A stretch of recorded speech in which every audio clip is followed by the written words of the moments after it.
Ladies and gentlemen, I'm Kagekaze and this is Diablo 3 and I'm checking in with another crafting corner.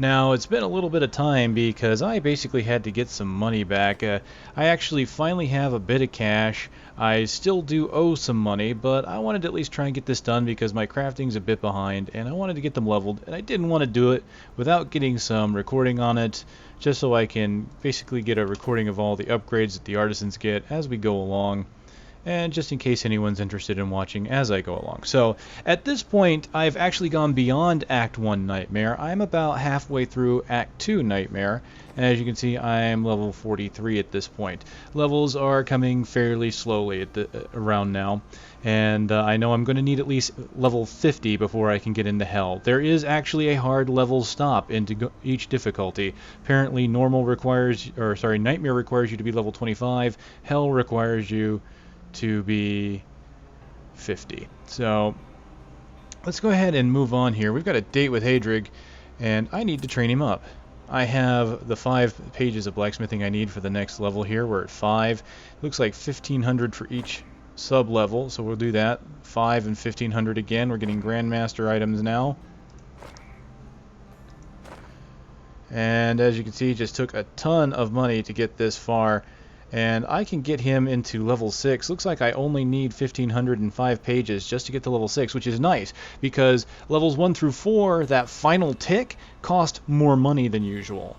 So I was expecting to need more pages or perhaps need more gold. Let's see what I've got so far. I've got all the Grandmaster gear, and the next level is Illustrious. So let's just real quick see what I got here. My forged weapons, looks like I've got the Grandmaster Ono. And this is where it's really going to get expensive for me, I think, is just needing pages for items as well as needing the normal mats. So I've got a Grandmaster Ono, 46.1. I've already got a better one hand at this point. See, I've been getting a lot of items as I went through Nightmare, so I'm probably a little ahead of the blacksmith right now. What else we have? A Grandmaster Siege Bow. Scrolling down. A Grandmaster Jagged Dagger. Grandmaster Knuckles, 46.2 with 5 random properties. Grandmaster Bludgeon, 43.8 with 2 properties.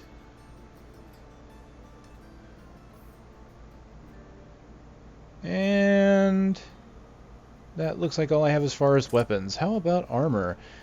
Got some boots at 107. That actually might not be too bad to make, as my boots are only 100. However, I got pretty lucky with the procs there with 37 strength and 33 vital. That is, honestly, I'm noticing a primary stats plus your survivability, which is vital, are usually some of the better things to get. I've been playing around with some builds as some of the loot gets better, but I haven't been able to break away from that too much. Here's a chest with 138 and 5 random properties.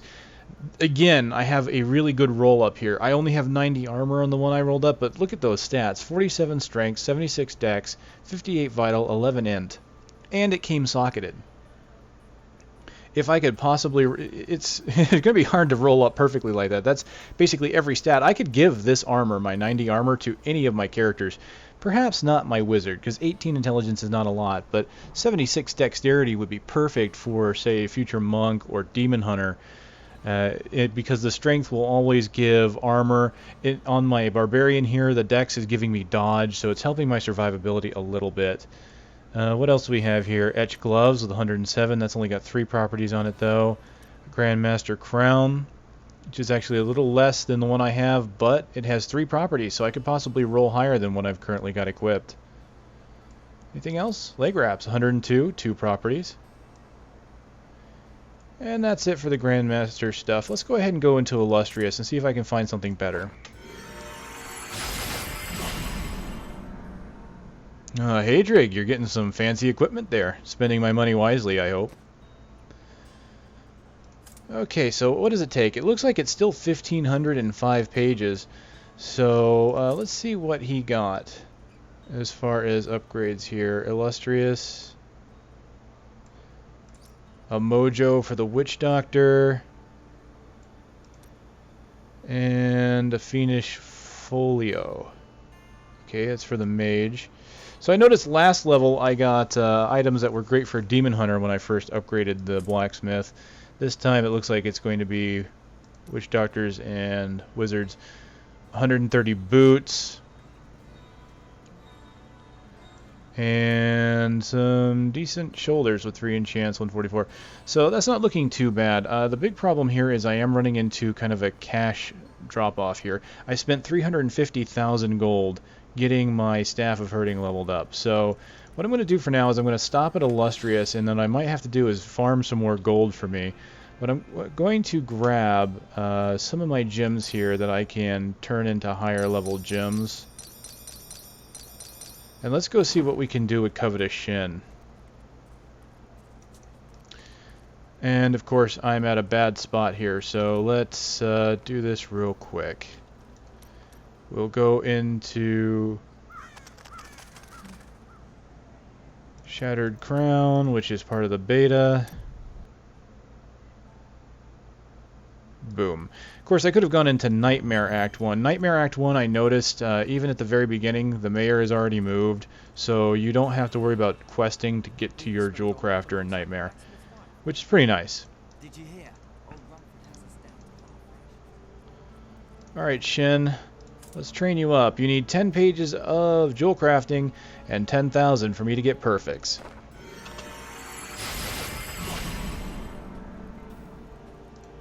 Very nice. What do you need for the next one? 10,000 and 10 pages of Jewel Crafting for Radiant. I'll go ahead and level you up again.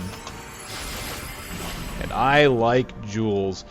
Why do I like jewels? I like jewels because you are now level 5. Very nice. Alright, that's halfway through. Keep in mind, crafting levels maximum is level 10. So let's see what's next. Alright, I'm at the end of what I can do with pages of jewel crafting here. I have 46 more pages still. So I can't get to the square level. However, keep in mind that while flawless doesn't require anything, let's look at perfect. Perfect requires 1 page of jewel crafting as well as 3 of the previous gem. So unlike everything up to this point, not only do you need the 3 gems, you have to make sure you have pages. But as you can see, I have lots of pages, so honestly, it's not going to be that hard to get to the perfect level. Radiant, it looks like they're going to go up in scale here, so 46 in 1 page. Or, I mean, I'm sorry, I have 46. I need 1 page. 3 gems, 1 page. Here, I need 3 gems, 2 pages. So, that's not too bad. Let's do this. Let's see what it takes. So, it's 750 to make a regular gem. 1250 to make a perfect. Or flawless. It's 2,000 plus a page to make a perfect. I've got 2, so let's go ahead and make a 3rd. Alright, and so to make my Radiant, it's 3,500. So he's getting up there in price. Hey, I got an achievement for making a Radiant item. Craft a Radiant gem. There you go. See, you're learning how to get achievements here too. So what I kind of want to do is get so I can make a Radiant of each type, and we can just kind of look at those real quick. Alright, that's my last of my flawless. So let's make one more flawless. And a Radiant.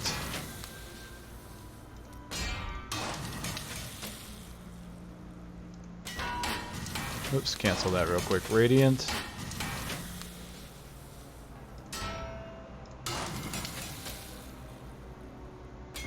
Alright, there we go. So I should have 1 Radiant of every type. And let's put them next to the flawless. Or I'll need a perfect of each type. Do I have a perfect of each type? It doesn't look like I do. So, real quick, let's just make sure I have a perfect of every type. So we can just kind of look at the stats and compare them. As you can see, there's my gold sink right here. It's taking a ton. Now, keep in mind what I'm doing is probably not cash effective right now. And the reason why I say that is because right now the auction house is in major disarray, in my opinion. The auction house... and of course I don't have enough for the right ruby. Let's do this real quick. The auction house is kind of flooded with a bunch of items, and I think some people really don't know how to list items properly there, because I have seen, for example, I have seen subtle essences on the auction house for 14 gold per subtle essence. Why is that bad? Well, look at this. Subtle Essence by itself sells for 14 gold to a vendor. That means that whoever's putting Subtle Essence on the auction house at 14 gold is losing money. They could sell that to a vendor for 14 gold. If they sell it on the auction house, they're losing 15%. They're losing money. So if you see something on the auction house for around 14 or, well, not for 14, it had to be less, but you see it for less and you can just sell it to a vendor, buy it and sell it to a vendor, make a tiny, tiny bit of profit. So let's go ahead and make one more perfect here and let's compare the stats. And good, good, good. Flawless emerald. Oops, I didn't want emerald. I want amethyst. Oh well, spending more of my hard-earned money. Okay, so here we go. So let's compare. So like here, let's just look at the first part. This is each hit adds 10 to life, adds 15, 25. So that's a pretty big jump. Whereas this is 10 to life, and this goes up by 5. That goes up by 5. This is going up by 10. 25 to life per hit's not that bad. I was actually using weapons with twin amethysts in them for a while, and using one perfect and one flawless, and it was kind of nice. I was getting a decent amount of life back, but right now things are hitting so hard that I may consider using this radiant amethyst instead. It's hard for me to judge because DPS on these rubies is really good, and I have a passive that gives me 3% health back. So I'll have to consider that. It looks like it goes from 8 to 9 to 10% life, so we're still only going up by 1% life in the helms, and the stats are going from 18 to 22 to 26. So yeah, it's going up by 4 each step. That's not a lot, but it adds up over time when you have more sockets. So let's look at here. Get critical hit damage increased by 25, 30, 35. So that is only going up by 5%. But that is critical hit damage, which can be pretty nice. The extra gold is 11, 13, and 15. So only by 2%. And the stats are the same. The stats on all these are the same. I'll go ahead and compare here. 26, 26, 26. So stats on all the primary stats are always the same. But let's see here. We get 10 to 20 damage, 11 to 22. So it's only gone up between 1 to 2. And then 12 to 24.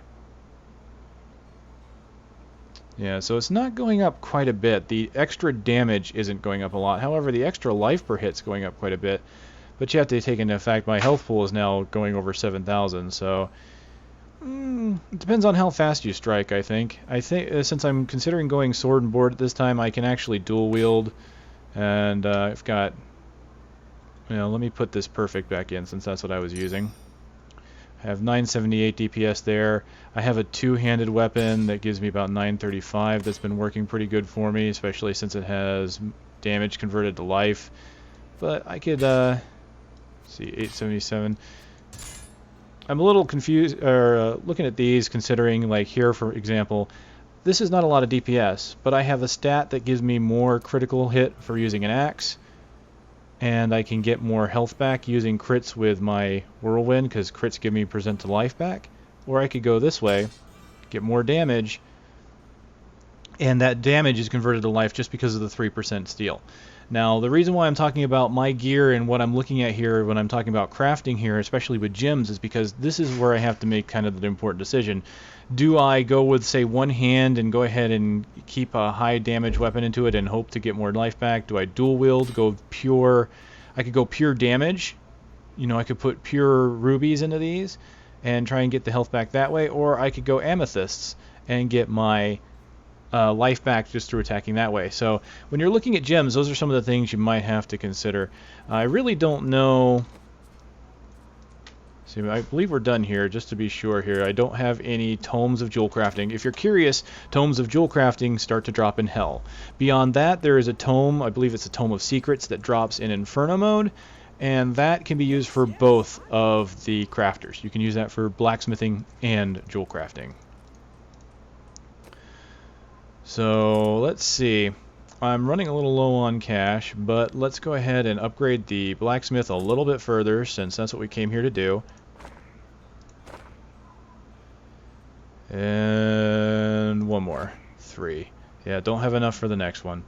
So I've gotten a few illustrious items. Let's see if there's anything good, and maybe I can make something as a Now we're getting above my level. Illustrious is a little bit above me. Now what I'm expecting is, because I'm level 6 Illustrious here, I bet you the next one, level 7, is where I'm going to start needing tomes of blacksmithing. You saw how the jewel crafter needed tomes of jewel crafting, and that was only at level 6. Here, it's going to be level 7 for the blacksmith. I'm going to start needing tomes, and again, that's going to be at hell level only. So all I need to do is farm a bit more gold, and that's not too hard. I could go and do the secret level and get about 10,000 gold out of that, or I could just play in Nightmare, and some of the gold drops there are pretty high as well, as long as I don't die and spend a lot on repair costs. So, yeah, these are above me now. These are level 45. I'm getting pretty close to that. Anything else? That is a crossbow. Oh, another two-handed sword. I like the Japanese swords in these. Unfortunately, requires level 45, so the illustrious stuff is a bit above my kin. 46 for this belt. 128 and 5 properties is pretty good. What about treads? 130 with 2 affixes. Now, here's something I can wear. 162. So this is the level of the item I'm actually currently wearing. Pretty much, except for the one I'm currently wearing only requires level 35. It's 4 properties, has more armor. Now, I'm not expecting this to be much better, because I've got a socket and 45 strength on the one I'm currently wearing. It's going to be kind of hard for that to roll too much better, unless it rolls strength and vital on its own. So we'll take a look at that. I'll actually make that one. And I can actually make a better shield, too. I can only make one or the other. That takes 5,000. I can make actually 2 of those, or I can make 1 shield because of just because of the price of my gold here. Let's see, that's 448 and 4 properties. This is 436 with 5 properties. And this has critical hit chance increased. See, that's why I like this for my whirlwind build with the critical hit chance increase. So maybe I'll keep the shield, and I'll make these, because then I could craft 2 and we can see which one's better. Alright, well, let's do that. I'll go ahead and end this video by crafting 2 pairs of pants. A decent pair of pants! I've used that joke already. That's okay. Both rolled with sockets. 58 strength. Poison resist. Monster kill grants experience. So awesome. Not only does it give me 1 more armor as a base, you have to remember, every 1 point of strength is also armor. So this is overall higher armor. And keep that in mind for every class. When you're crafting, or if you're buying on the auction house, you know, because some of you might be watching this even though you're not planning on crafting, keep in mind when you're looking at these things, every point of strength means additional armor. So if you're looking for armor and something has lower armor but higher strength, remember that strength will make up the difference in armor. So if you've got a difference of an item with 10 armor and 10 strength and one of 15 armor, the one with the 10 armor, 10 strength is actually better. Simply because that overall is more armor, and that's just using that's a very bad example, but it's very basic. But that's kind of the point I want to try and get across to you, that strength is armor. This other one is better for a caster. It's got intellect on it and lightning res. It does have life regeneration, which is pretty cool. So the big problems here is these probably won't. If I were to try to sell them, they might not do too well, just because they have primary stats. They're lacking in vital, but they have sockets. So who knows? Maybe I'll see if I can sell them. I haven't been doing too good on the auction house. I haven't really bought anything on the auction house. I've only sold commodities. I sold 1 yellow item way back in normal Act 1. So, alright, I'm going to keep, not that one, this one. You go down there. I'm going to keep this, since I've already got an amethyst in the old one. It gives me quite a bit of life back. Let's see, armor, I could get strength. I obviously don't want intelligence. I don't really care about dex. It's going to be between strength and vital, and I'm pretty much looking at vital right now. So let's just go ahead and put our first radiant into the pants, and there we go. Alright, and just to prove a point here, I am going to disenchant these pants here, because I mentioned this in the last video, and I said it's true, but I'm going to go ahead and prove it here. Please note, I have 2 perfect amethysts. I have these pants. I'm going to disenchant these pants. I'm not going to go to Covetous Shin first and spend money to get this gem out. I might have enough gold to remove the gem, but I don't want to. So I'm going to disenchant it. Please note that I now have 3 perfect amethysts, and I've got the mats. So I now have... That is a great way to get your gems out, if you really just don't want to spend money on getting them out. Again, minor cost saving, but it's something. Okay, well, I didn't get too far this time in crafting, because once again, I've had a money shortage. I really need to farm up and give Trebus back his 100k. Alright guys, this is Kagekaze. This is the crafting corner mid-range nightmare with gold sink into the staff of herding. Thank you all for watching. I'll see you guys on the next one.